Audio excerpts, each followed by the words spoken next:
এই জন্য বলছে নাম চৈতন্য।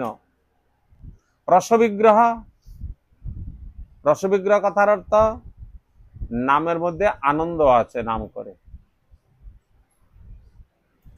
নামের মধ্যে আনন্দ আছে। নাম করতে গিয়ে চিত্তের মধ্যে আনন্দের অনুভূতি হয়। কিন্তু আমাদের আনন্দ অনুভূতি হয় না কেন? আমাদের তো আনন্দ কখন হবে? পাঠের শেষে যদি মামুন ভালো প্রসাদের ব্যবস্থা করে, ফার্স্ট ক্লাস যদি প্রসাদের ব্যবস্থা, তাহলে কিন্তু নাম শুনতে এত আনন্দ অনুভূতি হবে না। কেন হবে না? মহাপ্রভুর প্রিয় পার্ষদ রূপ গোস্বামী বাদ বলছেন, উপদেশামৃতের মধ্যে বলছেন কি, সৎকৃষ্ণ নাম চরিতাদি স্থিতত্ব বিদ্যা পিত্ত উপতপ্ত রসনিশ্বন রুচিকা স্বাদ কিন্তরাদ অনুদিনং খলি শৈব জুষ্টা স্বাদ্বিক্রমাদ ভবতি তদ্গত মূলহন্ত্রী।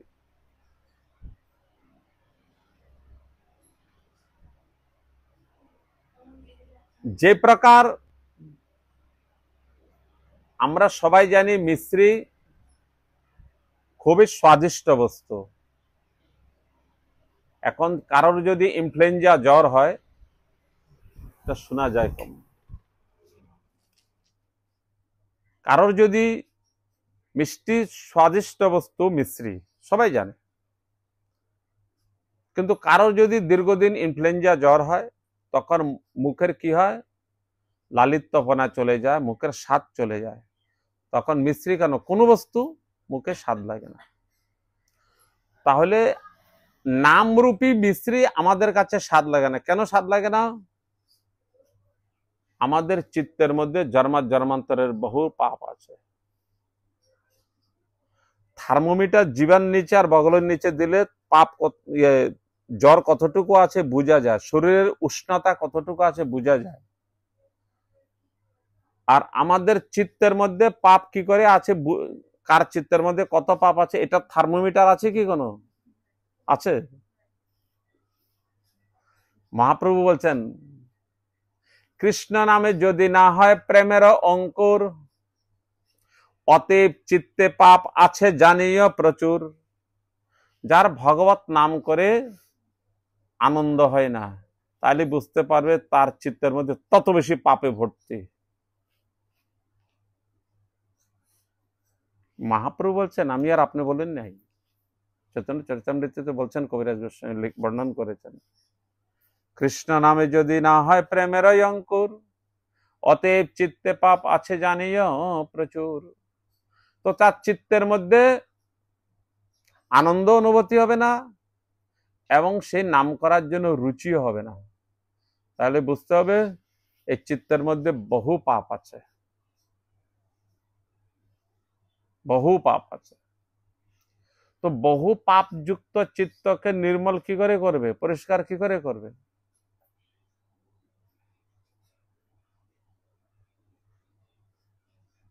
গীতাতে, আপনারা যারা গীতা পড়েন, তো গীতাতে দ্বিতীয় অধ্যায়ের মধ্যে অর্জুন কৃষ্ণকে জিজ্ঞাসা করেছে, ডেলি গীতা কে কে পড়ে? হাত উঠান তো দেখি। ডেলি একজন, দুইজন, তিনজন, চারজন, পাঁচজন। আপনিও পড়েন না? আচ্ছা, তিন চারজনে যাই হোক পড়ে। তো গীতাতে কি বলছে?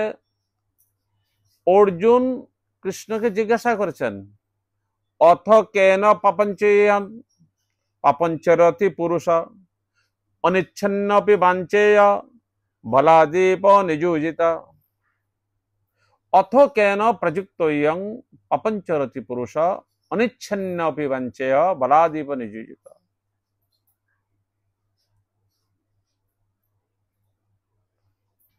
হে কৃষ্ণ, জীব তো সাধারণত পাপ করতে চায় না, কিন্তু তথাপি তার মনটা পাপের দিকে কেন যায়? অনিচ্ছন্নপি, ইচ্ছা না করা সত্ত্বেও, বলাদীপ নিযোজিত, মনে হচ্ছে কেমন জোরপূর্বক আমাদেরকে যে পাপ করাচ্ছে। তো কৃষ্ণ তার কি উত্তর দিয়েছে?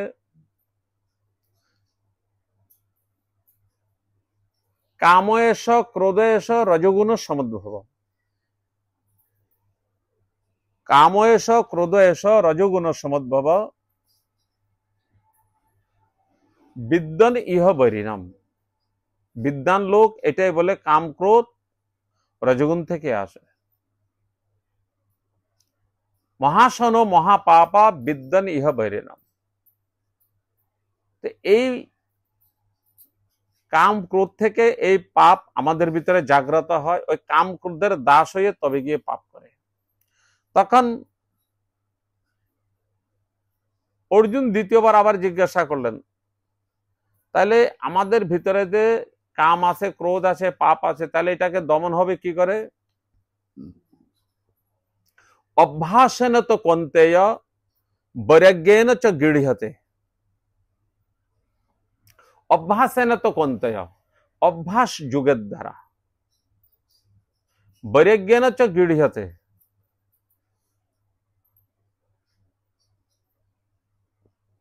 এই দুটোকে পালন করতে, অভ্যাস যোগ এবং বৈরাগ্য। তো অভ্যাস কিসের অভ্যাস করবে? ওই সে নাম জপ। অভ্যাসেন তো কন্তেয়, যে প্রকার কারোর মুখে যখন মিশ্রি স্বাদ লাগে না, তখন কবিরাজের কাছে গিয়ে বললো মিষ্টি চুষতে থাকো। বারবার চুষতে চুষতে কি হবে? মুখের লালিত্যটা যেটা শুকিয়ে গেছে ফিরে আসবে, তারপরে স্বাদিষ্ট লাগবে, তারপরে আমাদের যে ইয়েটা শান্ত হবে চিত্তটার মধ্যে, এবং মুখের লালিত্যটা উষ্ণতা দূরীভূত হবে, লালিত্যপনা আসবে, তখন স্বাদিষ্ট লাগবে মিশ্রি। তদ্রূপ ভগবত নামরূপী মিশ্রি যখন নিত্য নিরন্তর নিত্য প্রতি তার কথা শ্রবণ করব, তার গুণগান কীর্তন করব, তার নাম জপ করব, তখন নামও ভালো লাগবে। আর 6 মাসে 9 মাসে একদিন কোথাও পাঠ কীর্তনে গেলাম, তখন তো শুনে মজা লাগবে।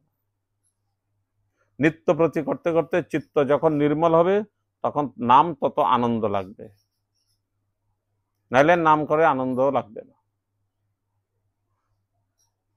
চৈতন্য রসবিগ্রহ, রস কথার শব্দের অর্থ হলো আনন্দ।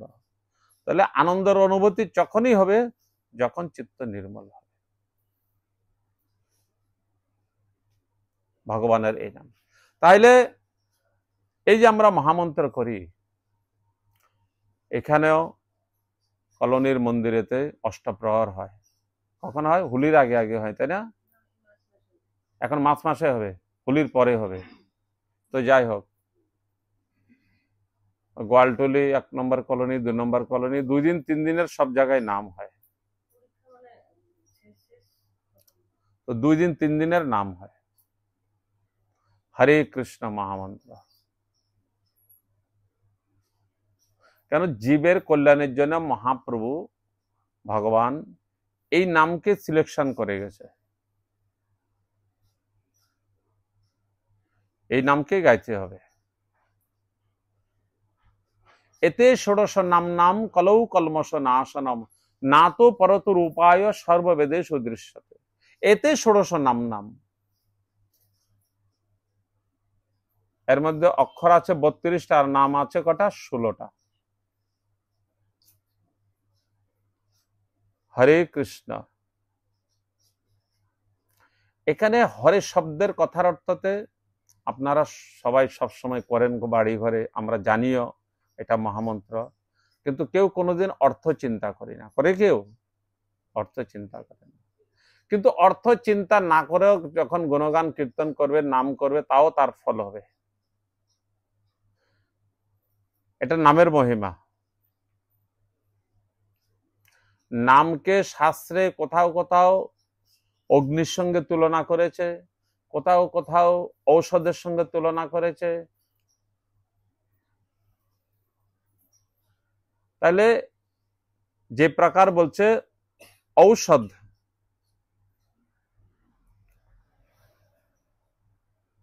আমরা এই রোগের জন্য এই ঔষধ, এটা যখন আমরা জানবো তখন তার প্রেসিশন দেখতে হবে না, তার বডি প্রিন্টে কি লেখা আছে, কি ইনগ্রিডিং আছে, কি তার কিসের জন্য খায় সেটা পড়তে হবে না, আর ডেলি প্রেসিশনও দেখতে হবে না, খেলেই হবে, কাজ দিবে।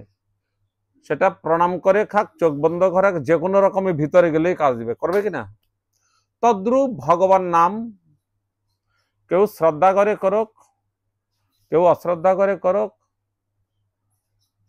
যে কোনো ব্যক্তি যে কোনো প্রকারে যদি করে তাহলে নামের ক্রিয়া হবে, এটা নামের মহিমা। যে কোনো, হ্যাঁ বলতেছি,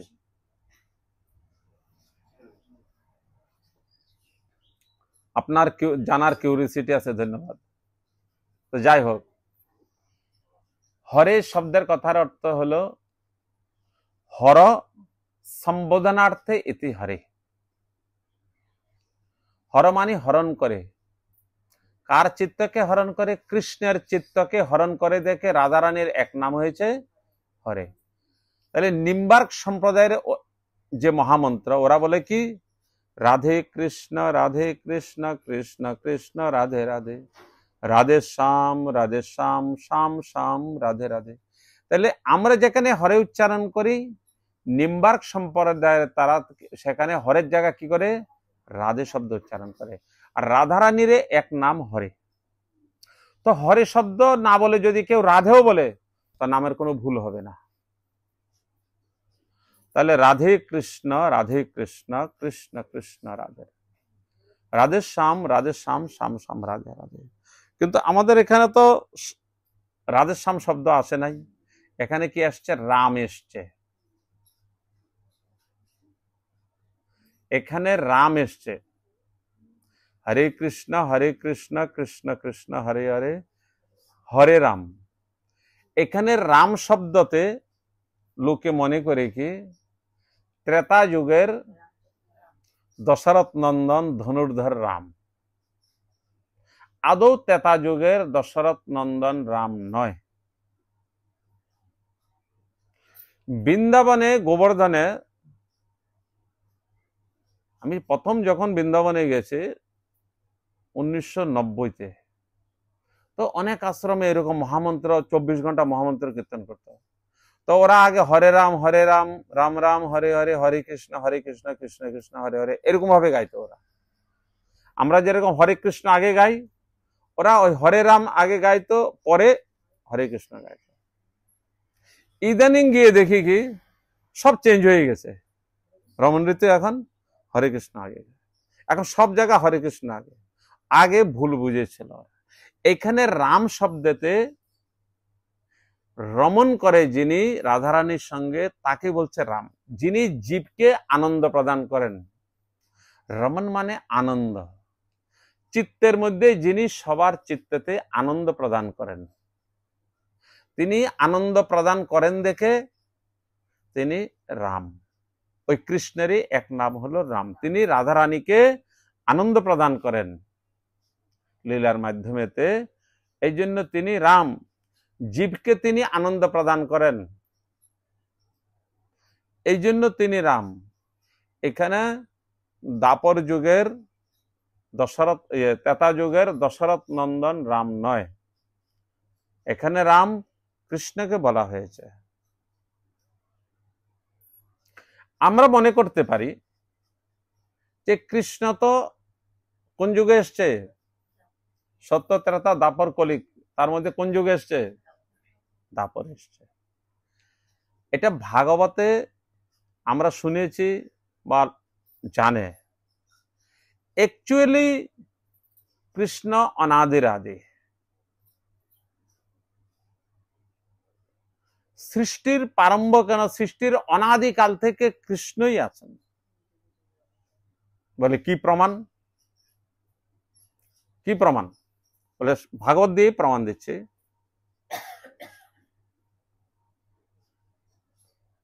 প্রহ্লাদ, হিরণ্যকশিপুরের জন্ম, প্রহ্লাদের জন্ম এরা কোন সময়তে? সত্য যুগেতে। সত্য যুগের কথা।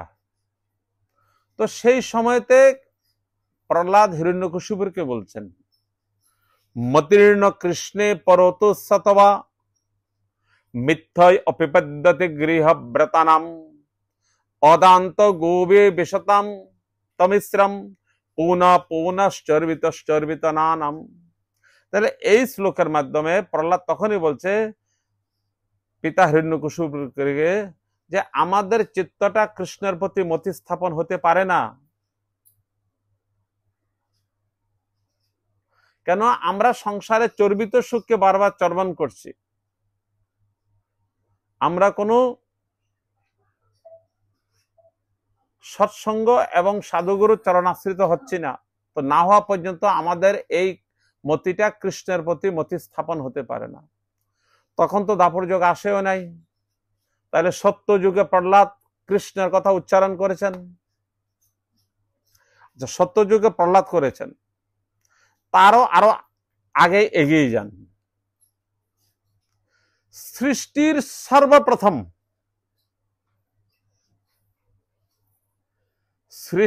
সর্বপ্রথম একবারে যখন ব্রহ্মাকে ভগবান সৃষ্টি করলেন, ক্ষীরোদক সাগরের মধ্যে ভগবান অনন্ত নাগর উপরে শয়ন করে আছেন। সেই ভগবানের নাভি কমল থেকে এক পদ্মের উৎপত্তি হলো। সেই পদ্মের মধ্যে ব্রহ্মার সৃষ্টি হলো। ব্রহ্মা চোখ খুলে চারিদিকে দেখে শুধু চারিদিকে জল আর জল, বাস কিচ্ছু আর দেখতে পায় না ব্রহ্মা, শুধু জল আর জল। ব্রহ্মার নিজের উৎপত্তিকে জানার জন্য সহস্র সহস্র বছর ওই পদ্মনালীর ডান্ডার ভিতরে ঢুকে গেছে, ঢুকে তার সৃষ্টি কোথায় খুঁজতে খুঁজতে খুঁজতে খুঁজতে কোনো আদি অন্ত পাচ্ছে না। তারপরে ব্রহ্মা আবার সে পদ্মফুলের উপরে বিরাজিত হয়ে ধ্যানস্থ হয়েছে, ব্যাপার কি, আমাকে কে সৃষ্টি করলো, কেন সৃষ্টি করলো, আমি কে, আমাকে সৃষ্টি করার কারণ কি। এই প্রকার যখন বিভিন্ন প্রকার মনের মধ্যে প্রশ্ন আসলো ব্রহ্মার, তখন ব্রহ্মাকে আকাশবাণীর মাধ্যমেতে দুটো মাত্র বর্ণ উচ্চারণের দ্বারা আকাশবাণী করেছে, ত এবং প। তো ত এবং প কে সংযুক্ত করলে কি হয়, তপ, মানে তপস্যা। তো ব্রহ্মা বুঝে গেছে তাইলে আমাকে তপস্যা করতে হবে। তাইলে আমি কে, কেন সৃষ্টি হয়েছে আমার, আমি কোথা থেকে এসছি, আমি কেন আমার আবির্ভাব হয়েছে, আমার আবির্ভাবের কারণ কি, তাহলে আমি সবকিছু জানতে পারবো কিসের দ্বারা, তপস্যার দ্বারা। তখন ব্রহ্মার আবার মনের মধ্যে ইচ্ছা জাগ্রত হলো, তাহলে কি করে তপস্যা করব। তপস্যা করতে গেলে শুধু মেরুদণ্ড সিধা করে চোখ বন্ধ করে হাতের করে হাত দিয়ে বসে থাকলে তপস্যা হয় না, এত নাটক। মেরুদণ্ড সিধা করে বসার পরও ভিতরে সেই গায়ত্রী মন্ত্র, সেই মহামন্ত্র, যেই দেবতার আরাধনা করবে তার মন্ত্রকে ভিতরে মানসিক ভাবে জপ করতে হবে, তবেই তপস্যা হয়। এখন ব্রহ্মা তো চিন্তা করছে আমি কোন মন্ত্রের দ্বারা তপস্যা করব। তখন ব্রহ্মাকে ভগবান অষ্টাদশাক্ষর কৃষ্ণ মন্ত্র, যাকে বলে ষড়ঙ্গ ষটপদী মন্ত্র দিলেন আকাশবাণীর মাধ্যমে। যারা কৃষ্ণ ভক্ত, আমরা জগতে যত সব কৃষ্ণ মন্ত্র জপ করি, কৃষ্ণ ভক্ত যারা গুরুদেবের কাছ থেকে পেয়েছে, ওই সব মন্ত্রই ভগবান ব্রহ্মাকে দিয়েছে, ব্রহ্মা নারদকে দিয়েছে, নারদ বেদে, তারপরে আপনার কাছে, আমার কাছে, সবার কাছে এসেছে। সেই মন্ত্র ভগবানই দিয়েছেন ব্রহ্মাকে, পরম্পরাক্রমে আমাদের সবার কাছে এসেছে। তাহলে ব্রহ্মাকে ভগবান সেই মন্ত্র প্রদান করলেন। ব্রহ্মা তখন সেই মন্ত্রের দ্বারা তপস্যা করলেন হাজার হাজার বছর। তখন ভগবান আকাশবাণীর মাধ্যমেতে ব্রহ্মাকে জ্ঞান উপদেশ করলেন যে তুমি সৃষ্টি করো।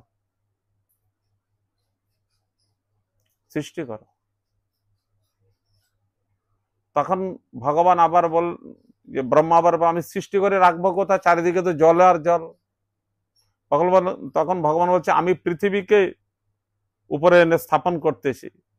তখন ভগবান বরাহ রূপ ধারণ করে ব্রহ্মার নাসিকা রন্ধ্র থেকে ছিক আসলো, ছিকের দ্বারা এক শুকর রূপ, ক্ষুদ্র আকারে শুকর রূপ বেরোলো মাছির মতো। ভগবান দেখতে দেখতে বৃহৎ আকার হয়ে গেল, নিচের থেকে পৃথিবীকে উত্তোলন করল। তাহলে সেখানে তখন ব্রহ্মা এই সৃষ্টির প্রারম্ভেতে ভগবানকে স্তুতি করেছেন। তো স্তুতির প্রথম শ্লোকে কি বলেছে? ঈশ্বর পরম কৃষ্ণ সচিদানন্দ বিগ্রহ অনাদিরাদি গোবিন্দ সর্বকারণ কারণম। ঈশ্বর পরম কৃষ্ণ, তাহলে ওয়ার্ডটা কি বলেছে? কৃষ্ণ। তাহলে কৃষ্ণ আদি, কৃষ্ণই হলো আদি।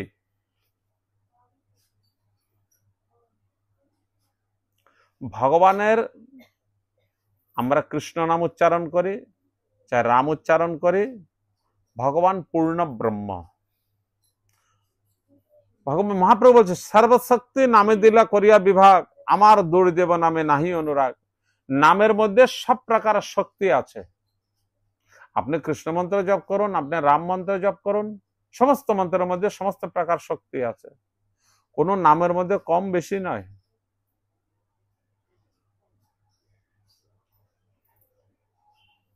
কোন নামের মধ্যে কম বেশি নয়। কিন্তু তথাপিও যখন পিতামহ ভীষ্ম ষড়শয্যায় পড়েছেন, পিতামহ ভীষ্মকে ষড়শয্যায় কে ফেলেছে? অর্জুন, তারই প্রিয় সবচেয়ে নাতি।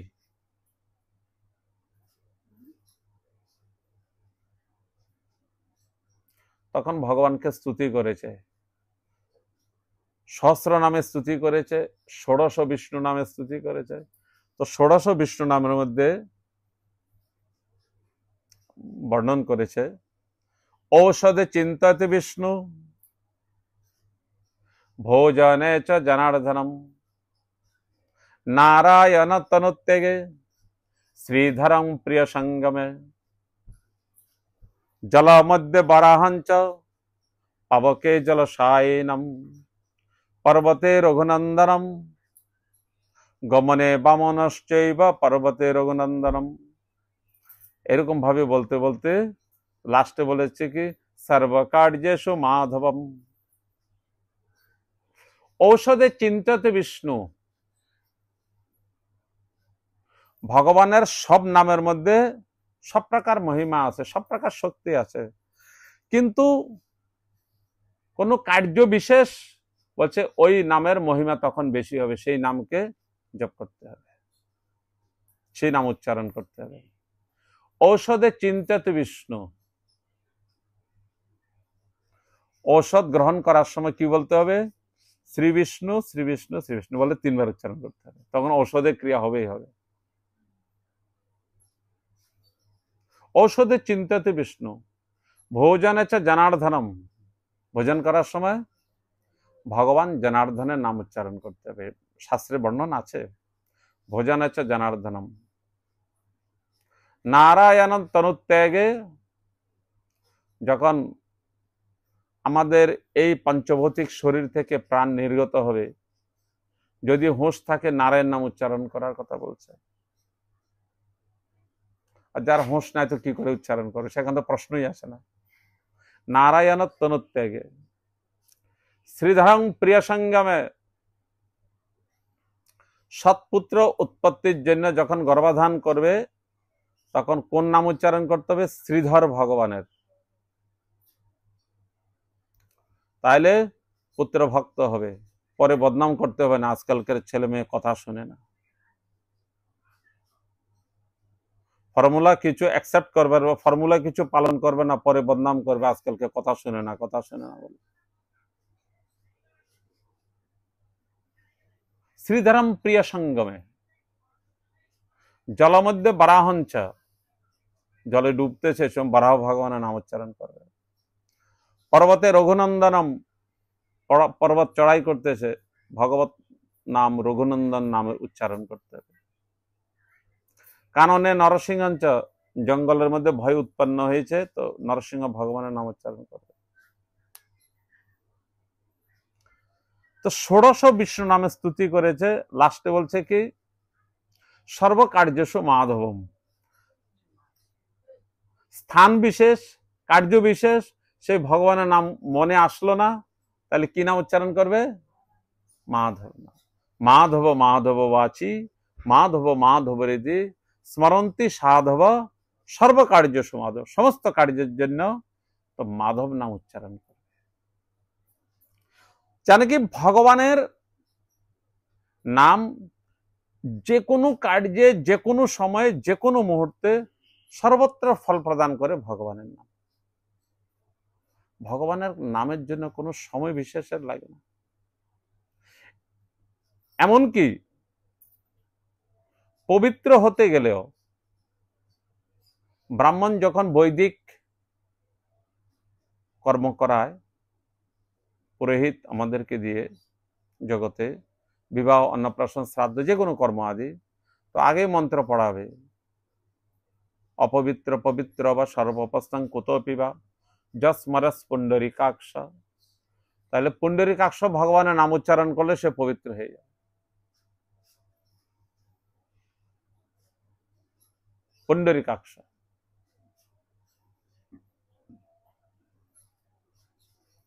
তো সমস্ত কিছু ভগবান নাম। এমনকি আপনাদের ঘরে আমরা যারা পূজা করি ঘরের মধ্যে, সরস্বতী পূজা, কালী পূজা, দুর্গা পূজা, বিশ্বকর্মা পূজা, দুর্গা পূজা, সমস্ত পূজা, আরো অন্যান্য যেসব শুভকর্ম, শ্রাদ্ধ, অন্নপ্রাশন আদি, বিবাহ, শ্রাদ্ধ, অন্নপ্রাশন আদি, এবং যত রকমের পূজা আছে, তো বেদের নিয়ম অনুযায়ী সমস্ত শুভকর্মের পরে মহামন্ত্র উচ্চারণ করতে হবে। হরে কৃষ্ণ কৃষ্ণ কৃষ্ণ হরে হরে, হরে রাম রাম তস্মিন তুষ্ট জগৎ তুষ্ট, প্রীণীতে প্রণীতম জগৎ। এই মন্ত্র বলার পরে এই মন্ত্র বলবে।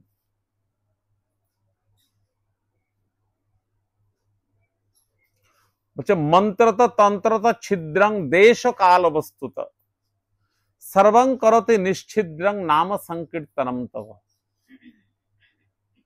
বলে নাম সংকীর্তন না করলে তো বলছে কোনো কার্য পরিপূর্ণ হবে না। ব্রাহ্মণ করে দিবে, কিন্তু নাম সংকীর্তন না করলে বলছে পরিপূর্ণ হবে না। তো ভাগবতের একটা এক্সাম্পল দিয়ে প্রমাণ দেই। ভাগবতে অষ্টম স্কন্ধে ভাগবতে বর্ণনা আছে বলি মহারাজের চরিত্র। বলি মহারাজ হলো বিরুচনের পুত্র। বিরুচন হলো প্রহ্লাদের পুত্র, আর প্রহ্লাদ হলো হিরণ্যকশিপুরের পুত্র। হিরণ্যকশিপুর হলো কার পুত্র? প্রজাপতি কশ্যপের পুত্র।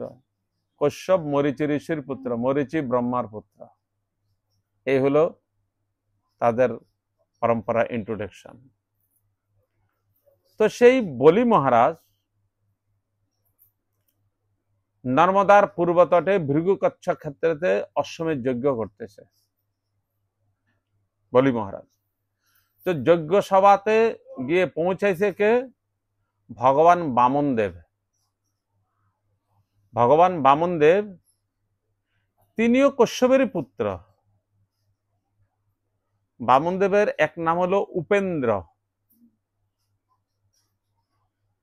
ইন্দ্র যে প্রকার কশ্যপের পুত্র, অদিতির গর্ভে ইন্দ্রের জন্ম, তদ্রূপ ইন্দ্রের ছোট ভাই ভগবান বামন হয়ে অবতীর্ণ হয়েছেন, ওনার নাম হলো উপেন্দ্র।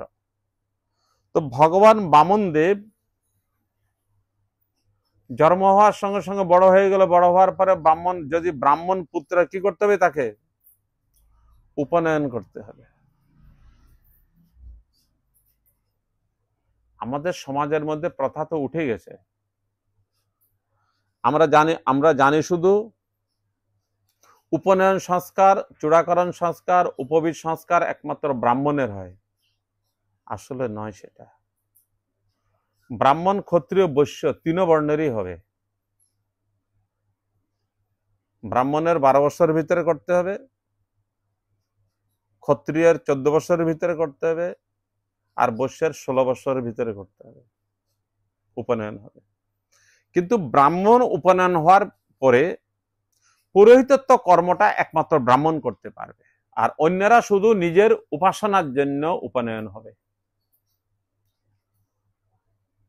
তো এখন ব্রাহ্মণ পুত্র কশ্যপ তো ব্রাহ্মণ, কশ্যপের পুত্র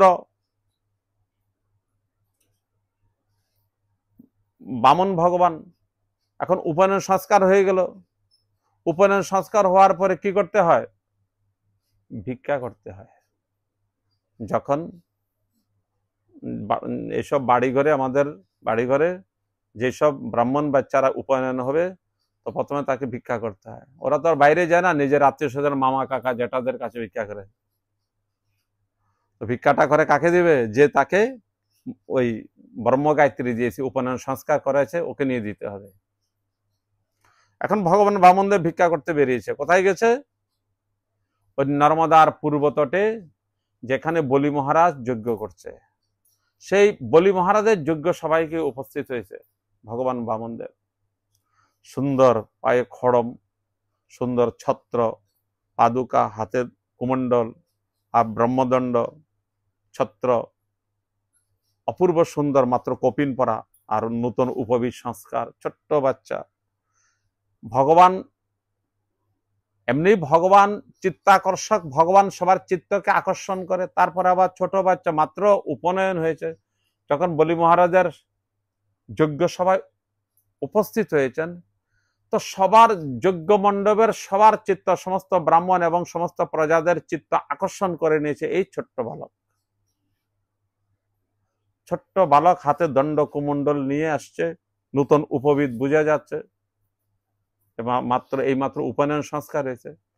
তো বলি মহারাজ দেখে বুঝে গেছে, নতুন উপবীত সংস্কার আর ছোট্ট বাচ্চা মাত্র কপিন পরা দেখা যাচ্ছে, তাহলে বোঝা যাচ্ছে এই মাত্র উপনয়ন হয়েছে। আসার কারণ মানে ভিক্ষা করতে এসছে,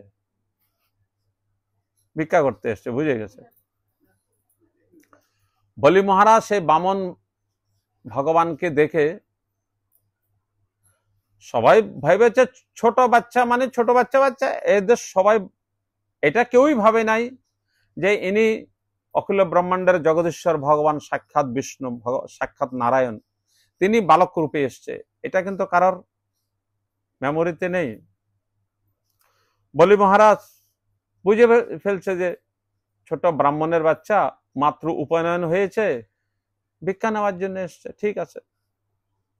বলি মহারাজ বলছে, আমার এই যজ্ঞ সভাতে এই ব্রহ্মণ্যদেব ছোট বালক রূপে এসে উপস্থিত হয়েছে, আমার যজ্ঞ সফল হয়ে গেছে। অতএব হে ব্রহ্মণ্যদেব, আপনি যা দান চাইবেন আমি আপনাকে তাই দিব। ছোট বাচ্চার কি চাইবে?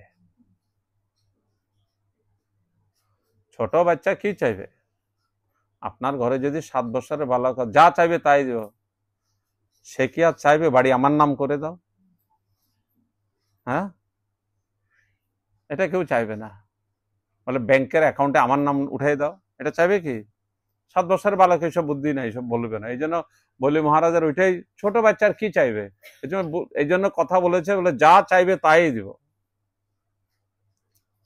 বলে এরকম বললে হবে না, আগে সংকল্প করে না। সংকল্প করার পরে যে না দেয় তো সে নরকে যায়। সংকল্প করার পরে যে না দেয়,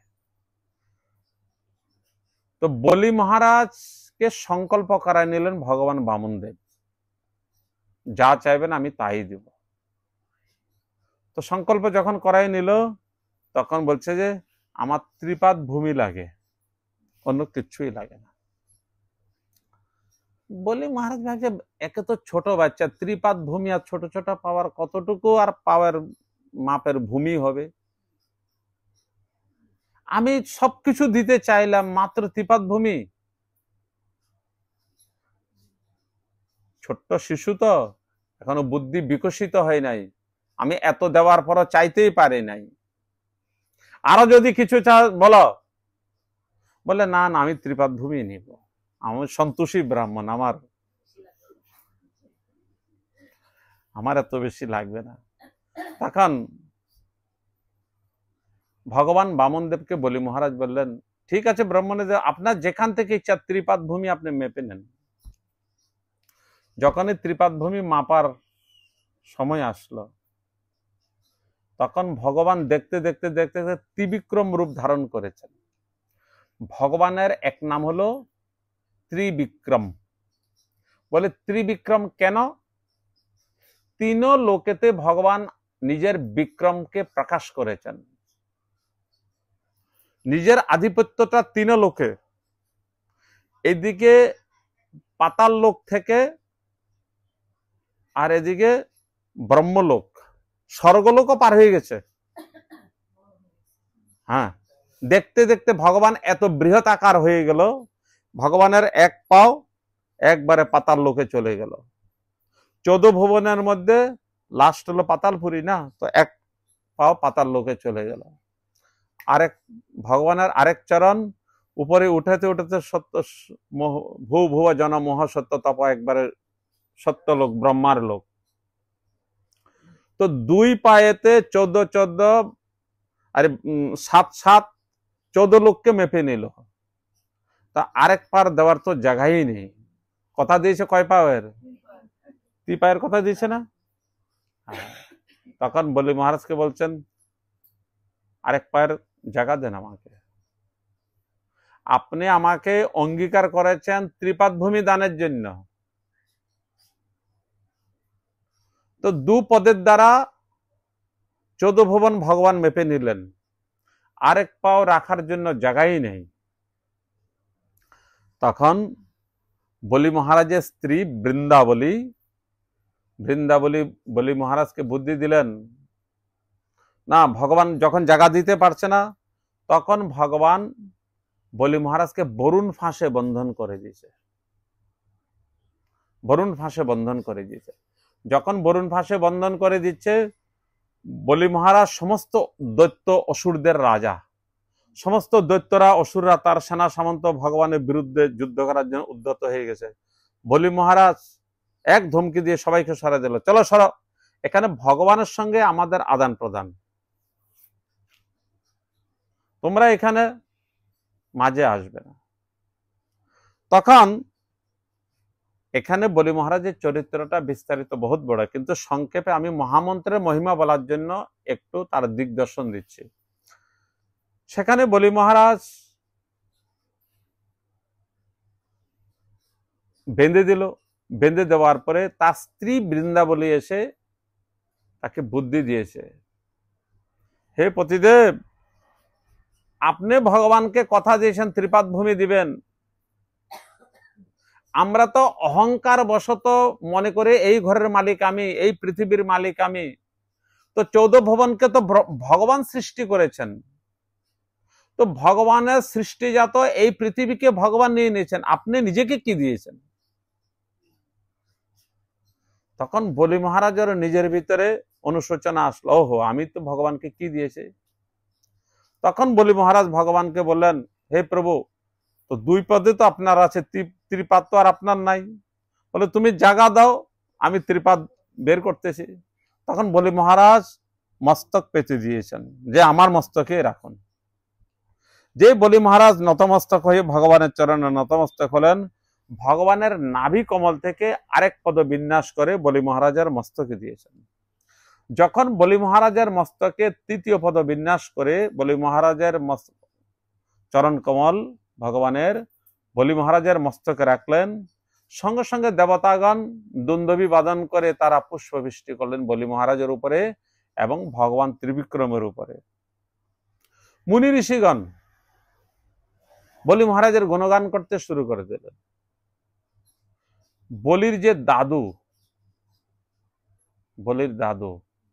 বলির পিতাকে বিরুচন, আর বিরুচনের পিতাকে প্রহ্লাদ, তাহলে প্রহ্লাদ দালু হলো না?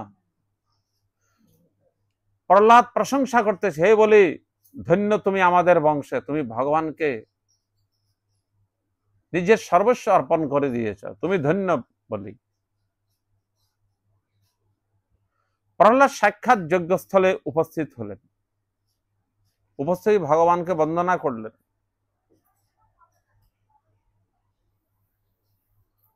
ভগবানকে বন্দনা করলেন প্রহ্লাদ।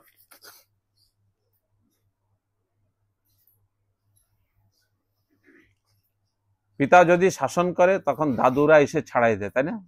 তখন প্রহ্লাদ এসে ভগবানকে বললেন, তার অহংকার ছিল সমস্ত পৃথিবীর রাজা, আপনি তাকে বন্ধন করে তার সর্বস্ব হরণ করলেন, এখন তাকে মুক্ত করে দেন। প্রহ্লাদ যখন সুপারিশ করলেন, ভগবান বরুণ পাশ থেকে বলিকে বন্ধন মুক্ত করে দিলেন। বলি ভগবানকে স্তুতি করেছে, সেখানে বন্দনা করেছে, স্তুতি করেছে। ভগবান বলির উপরে প্রসন্ন হয়ে গেলেন। তখন বলিকে বললেন, ভগবান তুমি স্বর্গরাজ্যকে দখল করে নিয়েছ, অদিতি মাত্রার কুণ্ডল, বরুণ দেবের ছত্র, ইন্দ্রের সিংহাসন দখল করে নিয়েছ, তুমি স্বর্গরাজ্য দেবতাদেরকে ছেড়ে দাও। অ্যাকচুয়ালি ভগবান বামন অবতারের উদ্দেশ্যই হলো কি, দেবতাদের স্বর্গ দেবতাদেরকে দেওয়াবার জন্য।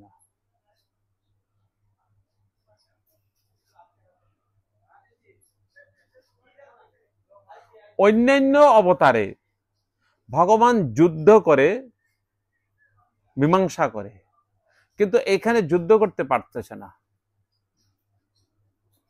এখানে যুদ্ধ করতে দেবতাদেরকে, অসুরদেরকে ভগবান দেবতাদের পক্ষ হয়ে অসুরদেরকে যুদ্ধ করে পরাস্ত করতে পারতেছে না। কেন? কারণটা কি? সমুদ্র মন্থনেতে অমৃত উঠেছে। যখন অমৃত উঠেছে, সে অমৃত কারা খেয়েছে? দেবতারা খেয়েছে। দেবতারাও খেতে পারত না। যখন ধন্বন্তরী দেবী অমৃত কলস নিয়ে উঠল, তখন ধন্বন্তরী দেবীর হাত থেকে এক ঝাপট মেরে অসুররা নিয়ে চলে গেল। এই অসুরের থেকে ওই অসুর নেয়, এর থেকে ও নেয় আমি খাবো, এর থেকে কাড়ে নেয় ও নেয় আমি খাবো, ওর থেকে কাড়ে নেয় আমি খাবো, ওর থেকে কেড়ে নেয় আমি খাবো। ভগবান মোহিনী রূপ ধারণ করে ওই অমৃত ভগবানের হাতে নিয়ে নিলেন। মোহিনী রূপের এরকমই মহিমা, মোহিনী রূপের এরকমই মহিমা। অমৃত ফিকা পড়ে গেল, সবাইকে ভগবান মোহিনী বশ করে অমৃত হাতে নিয়ে নিলেন। ওই অমৃত ভগবান কাকে খাওয়ালেন? দেবতাদেরকে। দেবতারা বলবান হয়ে গেল। যেই দেবতারা বলবান হয়ে গেল, ভগবান দেবতাদেরকে অমৃত দেওয়ার পরে ভগবান অন্তর্ধান হয়ে গেলেন। দেবতারা তো আর অমৃত খেয়ে বলবান হয়ে গেল, অসুররা তো ফাঁকা মাঠে রয়ে গেল। অসুররা তখন হই হই করতে শুরু করলো, সবাই মারো মারো মারো, দেবতাদেরকে মারো। এই ভগবান বিষ্ণু আমাদের সঙ্গে ছলনা করেছে, তাদেরকে অমৃত খাওয়াইছে, আমাদেরকে বঞ্চিত করেছে, এই দেবতাদেরকে মারো। তো দেবতাদের সঙ্গে ঘোর সংগ্রাম শুরু হলো সে সমুদ্রের তীরের মধ্যে। দেবতারা তো অমৃত খেয়ে বলবান হয়েছেই, তখন অসুরদেরকে মেরে দিল। বলি মহারাজকে মেরে দিয়েছে। বলির প্রধান প্রধান সেনাপতি বলি মহারাজ সবাইকে দেবতারা মেরে দিয়েছে। দেবতারা যখন মেরে দিয়েছে, তখন যুদ্ধে জিতে গেল, দেবতারা জয়লাভ করে স্বর্গরাজ্য চলে গেল। তখন সেই অসুরদের যে গুরু, কে অসুরদের গুরুকে, হ্যাঁ কি নাম বললো? হ্যাঁ, তখন শুক্রাচার্যের একটি বিশেষ গুণ ছিলেন, দেবতাদের গুরু সেটা জানতো না, একটা বিশেষ গুণ জানতেন। কি? মৃত সঞ্জীবনী মন্ত্র। সে মৃত সঞ্জীবনী মন্ত্রের দ্বারা যাদেরকে মেরেছে না, সবাইকে জীবিত করে দিয়েছে শুক্রাচার্য। শুক্রাচার্য সবাইকে জীবিত করে দিয়েছে। শুক্রাচার্য জীবিত করার পরে শুক্রাচার্য তার অসুর শিষ্য দৈত্যদেরকে বললেন, দেখো অসুররা, দৈত্যরা, আমার কথা শোনো। এখন ভগবান তাদের পক্ষে। দেখো অমৃত ভগবান মোহিনী রূপ ধারণ করে, পরিশ্রম তোমরা দোনো পার্টি করলে, তোমাদেরকে কিছুই দিল না, তাদেরকে অমৃত দিয়েছে। তার মানে ভগবান এখন তাদের সাপোর্টে আছে। এই জন্য এখন লড়াই করলে পারবে না তোমরা, বাস। এদিকে বলি মহারাজ গুরুর প্রতি প্রসন্ন হলেন যে আমরা তো মরেই গেছিলাম, গুরু আমাদেরকে সঞ্জীবনী মন্ত্রের দ্বারা জীবিত করে দিয়েছে। তখন বলি মহারাজ কি করলো? বলি মহারাজের শুক্রাচার্য হলো বলি মহারাজের গুরু। তখন বলি মহারাজ ওই বলির যে গুরু শুক্রাচার্যের যে পিতা ভৃগু, সমস্ত ভৃগু বংশীয় ব্রাহ্মণদেরকে খুব সেবা শুরু করলো। আমি তো মরেই গেছিলাম, এই ব্রাহ্মণগণ আমাকে জীবিত করেছে, আমার কাছে আছে কি? সমস্ত তন মন ধন দিয়ে ব্রাহ্মণদেরকে খুব সেবা করতে শুরু করলো। তো সেবার দ্বারা কি করলো? ব্রাহ্মণ সেবার মাধ্যমে ভগবান প্রসন্ন হয়, সেবার মাধ্যমে ভগবান প্রসন্ন হয়ে গেছে। তখন বলি মহারাজকে ওই ব্রাহ্মণগণ বললেন, ভৃগুবংশীয় ব্রাহ্মণগণ, ভৃগু সাক্ষাৎ ব্রহ্মার পুত্র। ওই ভৃগুবংশীয় ব্রাহ্মণগণ বললেন, মহারাজ আপনি আমাদের যজমান, আমরা আপনাকে এমন একটা যজ্ঞ করাতে চাই, এই যে দেবতারা আপনাদেরকে সবসময় পরাস্ত করে, কখনো আর পরাস্ত করতে পারবে না। বলে কি? বলে আপনি বিশ্বজিৎ যজ্ঞ করুন। তো বিশ্বজিৎ যজ্ঞের মাধ্যমে আপনারা সবসময় অজয় হয়ে যাবে। তখন সে বিশ্বজিৎ যজ্ঞ করালো।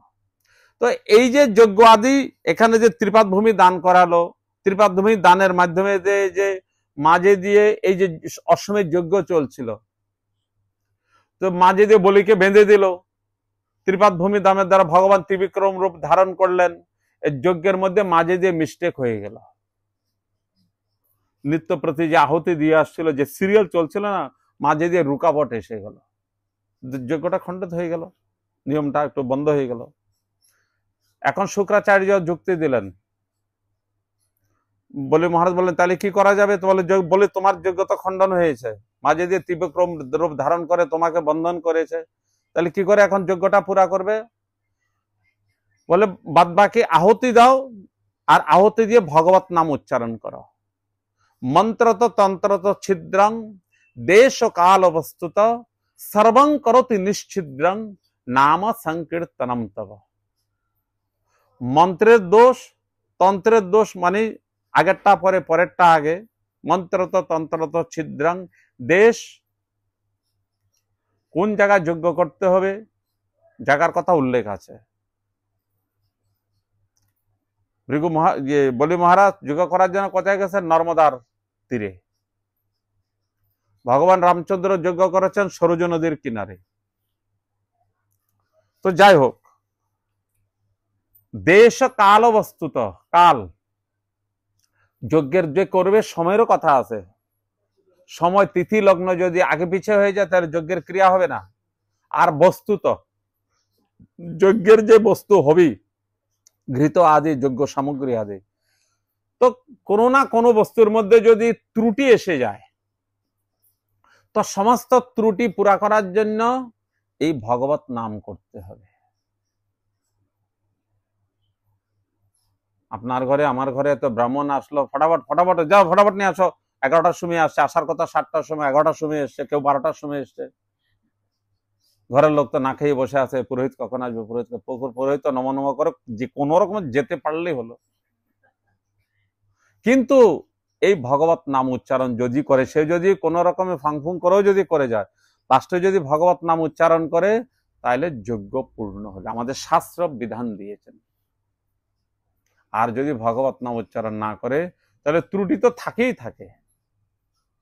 তখন কি হলো?